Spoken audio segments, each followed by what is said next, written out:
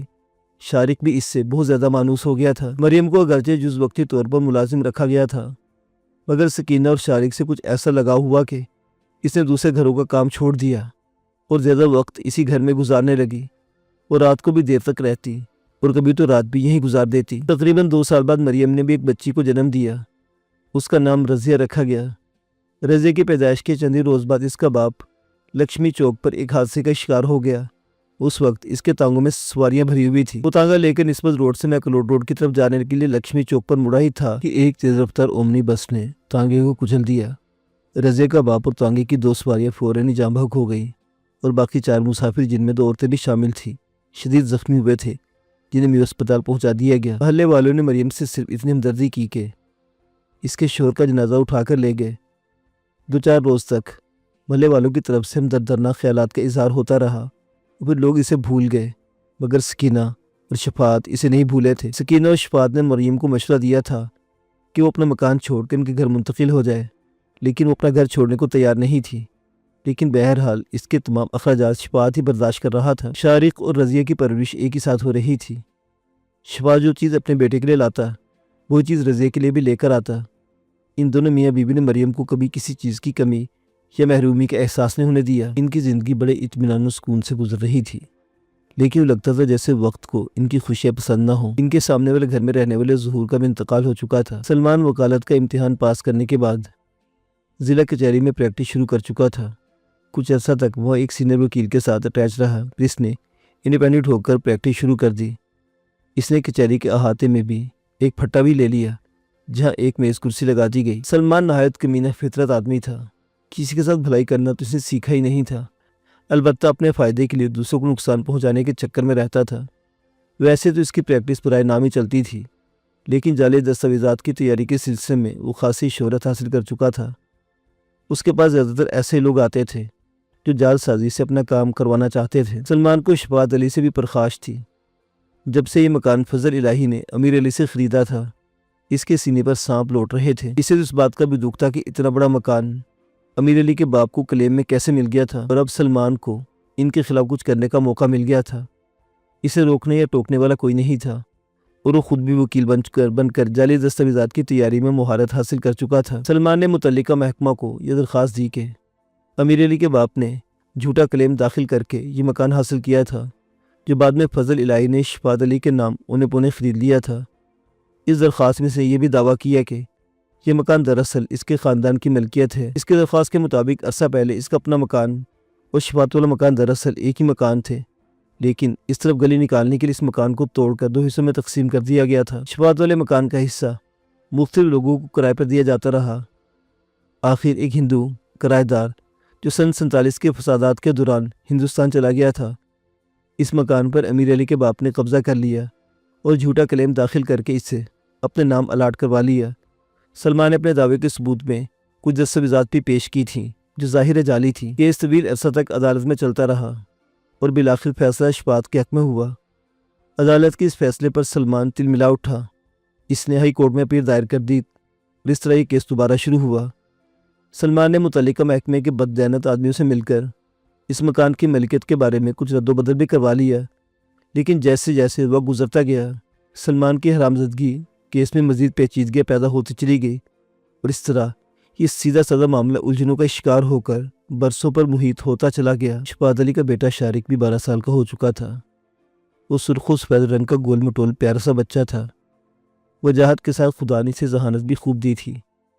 پڑھنے لکھنے میں اسے بڑی دلچسپی تھی۔ عمر کے لحاظ سے اسے 6ٹھی کلاس میں ہونا چاہیے تھا، لیکن اس نے 2 مرتبہ ڈبل پروموشن لے لی اور اب 8ویں کلاس میں تھا۔ پڑھائی کے علاوہ باپ کے کاروبار میں بھی خاصا مددگار ثابت ہو رہا تھا۔ وہ اسکول سے چھٹی کر کے آتا تو سب سے پہلے گھر میں بیٹھ کر اپنا ہوم ورک کرتا، پھر دکان پر چلا جاتا۔ دکان سے واپس آنے کے بعد شارق کچھ دیر آرام کرتا اور پھر پڑھنے کے لیے بیٹھ جاتا۔ سکینہ بھی میٹرک پاس تھی۔ وہ بھی بیٹے کی پڑھائی میں دلچسپی لیتی اور فارغ وقت میں اسے پڑھاتی رہتی۔ مریم کی بیٹی رضیہ 10 سال کی ہو چکی تھی۔ وہ 5ویں کلاس میں تھی۔ شام کو وہ بھی شارق کے ساتھ بیٹھ کر پڑھتی رہتی۔ وہ سردیوں کا موسم تھا، بارشیں شروع ہونے والی تھی۔ لوگ اپنے اپنے مکانوں کی چھتیں وغیرہ مرمت کروا رہے تھے تاکہ بارش میں مکان کو نقصان نہ پہنچ سکے۔ قدیم شہر کے مکانات صدیوں پرانے تھے۔ کچھ لوگوں نے تو پرانے مکان توڑوا کر ان کی جگہ نئے مکان بنوا لیے تھے، لیکن 80% مکان اب بھی ایسے ہی تھے جنہیں آثار قدیمہ میں شمار کیا جا سکتا تھا۔ بعض مکان تو کھنڈروں کا منظر پیش کرتے تھے، لیکن ان میں بھی لوگ رہائش پذیر تھے۔ ہر سال بارشوں کے موسم میں کئی مکان گرتے تھے اور کئی جانیں ضائع ہوتی تھیں۔ اس مرتبہ بارش بھی قیامت خیز ہوئی تھی۔ مسلسل 3 دن سے جاری رہنے والی موسلادھار بارش نے زندگی کا سارا نظام درہم برہم کر کے رکھ دیا تھا۔ شہر کی سڑکیں کئی فٹ پانی میں ڈوبی ہوئی تھی، نہروں اور دریاؤں کا منظر پیش کر رہی تھی۔ نشیبی علاقے تو مکمل طور پر پانی میں ڈوب گئے تھے۔ پانی گھروں میں گھس آیا تھا۔ جن کے مکان 2 منزلہ تھے وہ لوگ اوپر والی منزل پر منتقل ہو گئے تھے۔ اس پانی بارش سے زندگی کا تمام کاروبار معطل ہو کر رہ گیا تھا۔ شفاعت بھی 3 دن سے گھر میں بند تھا۔ مریم بھی ان دنوں اپنی بیٹی کے ساتھ انہی کے گھر میں تھی۔ ان 3 دنوں کے دوران اسے گھر سے باہر نکلنے کا موقع بھی نہیں ملا تھا، اور پھر تیسرے دن 4 بجے کے قریب مریم کی گلی میں رہنے والے ایک آدمی نے آ کر اسے اطلاع دی کہ مریم کے مکان کے ایک کمرے کی چھت گر گئی ہے۔ مریم سر پیٹ کر رہ گئی۔ شفاعت برستی بارش میں مریم کو ساتھ لے کر اس کے گھر کی طرف روانہ ہوا۔ تنگ سی گلیوں سے گزرتے ہوئے ڈر بھی لگ رہا تھا کوئی مکان ان کے اوپر نہ رہے۔ وہ بڑی مشکل سے مریم کے گھر تک پہنچ سکے۔ مریم کا مکان صرف 2 کمروں پر مشتمل تھا اور سامنے مختصر سا صحن۔ مکان بہت قدیم تھا۔ اس کی دیواروں کی اینٹیں بھربھری ہو چکی تھیں۔ چھت اس کمرے کی گری تھی جس میں مریم اپنی بیٹی کے ساتھ سویا کرتی تھی۔ یہ ان دونوں ماں بیٹی کی خوش قسمتی تھی کہ وہ پچھلے 3 دن سے شفاعت کے گھر میں تھی۔ اگر وہ اپنے گھر میں ہوتی تو چھت کے ملبے تلے دب کر ختم ہو چکی ہوتی۔ بارش اگرچہ اب بھی تیز تھی، لیکن محلے کے چند آدمی وہاں جمع ہو گئے تھے۔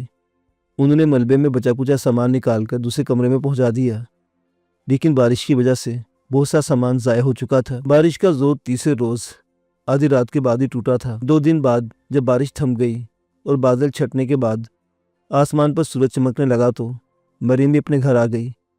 گھر میں بھرا ہوا پانی نکالنے اور سامان سنبھالنے میں سے 2 دن لگ گئے۔ تقریباً 2 مہینے کے بعد کمرے کی نئی چھت ڈال دی گئی۔ اس دوران مریم دوسرے کمرے میں رہ رہی تھی۔ سکینہ اور شفاعت نے بے حد اصرار کیا تھا کہ وہ ان کے گھر میں رہے، لیکن اس نے اپنے ہی مکان میں رہنے کو ترجیح دی تھی۔ مکان کے مسئلے پر شفاعت کا مقدمہ ہائی کورٹ میں چل رہا تھا۔ 1 سال اور گزر گیا۔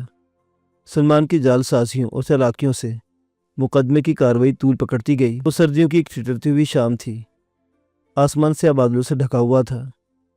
تیز ہوا سے سردی میں کچھ اور بھی اضافہ ہو گیا تھا۔ موسم کے تیور بتا رہے تھے کہ بارش کسی وقت دوبارہ شروع ہو سکتی ہے، اور اس سے سردی کی شدت میں مزید اضافے کا امکان تھا۔ بازاروں کی رونق سرے شامی اجڑنے لگی تھی۔ بھاٹی چوک پر بھی اس شام روزانہ جیسی رونق نہیں تھی۔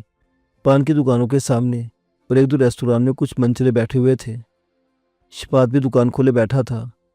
وہ عام طور پر رات 12:30 بجے تک دکان کھولے رہتا تھا، لیکن اس رات 10 بجے کے قریب ہلکی بونداباندی شروع ہوئی تو دکان بند کی اور گھر آ گیا۔ شارق اس وقت جاگ رہا تھا۔ شفاعت، سکینہ اور شارق نے اکٹھے بیٹھ کر کھانا کھایا۔ کھانے کے تھوڑی دیر بعد سکینہ نے چائے بنا لی۔ اس دوران بارش کس حد تک تیز ہو چکی تھی۔ سکینہ نے کمرے کا دروازہ بھیڑ دیا اور 2 چائے کی چسکے لیتے ہوئے باتیں کرنے لگی۔ شارق تو جلدی اپنے پلنگ پر جا کر سو گیا۔ سکینہ اور شفاعت دیر تک باتیں کرتے رہے۔ بارش کچھ اور تیز ہو گئی تھی۔ سیر میں چھت کے پر نالے سے پانی گرنے کی آواز سے لگ رہا تھا جیسے کوئی آبشار گر رہا ہو۔ 12 بجے کے لگ بھگ وہ بھی سونے کے لیے لیٹ گئے۔ سکینہ باتیں کرتے کرتے سو گئی اور شفاعت لیٹا سوچ رہا تھا کہ 2 دن بعد اسے مکان کے مقدمے کی پیشی کے لیے ہائی کورٹ جانا تھا۔ پچھلی پیشی سے اب تک اس نے بڑی بھاگ دوڑ کر کے پتہ چلا لیا تھا کہ سلمان نے اس مقدمے کی کارروائی کے دوران کیا کیا حرامزادگیاں کی تھی۔ مکان کے سلسلے میں اصل دستاویزات کہاں غائب کر دی گئی تھی۔ متعلقہ محکمہ کے جس کلرک نے سلمان سے رشوت لے کر اصل دستاویزات غائب کی تھی، اسے شاید احساس ہو گیا تھا کہ وہ حقدار کے ساتھ ناانصافی کر رہا ہے۔ اس نے شفاعت سے وعدہ کیا تھا کہ وہ اصل دستاویزات لے کر اس پیشی پر خود عدالت میں پیشی دے گا، بلکہ یہ بیان بھی دے گا کہ مقدمہ ہی جھوٹا ہے اور سلمان نے اس سلسلے میں جتنی بھی دستاویزات عدالت میں پیش کی وہ جعلی اور جھوٹی ہیں۔ شفاعت کو یقین تھا کہ متعلقہ کلرک کے بیان اور اصل دستاویز سامنے آ جانے سے کیس کا رخ بدل جائے گا اور زیادہ سے زیادہ مزید 1-2 پیشیوں مقدمے کا فیصلہ اس کے حق میں ہو جائے گا۔ وہ دعا مانگ رہا تھا کہ وہ کلرک اپنے وعدے سے پھر نہ جائے۔ کمرے میں ہلکے نیلے رنگ کا نائٹ بلب روشن تھا۔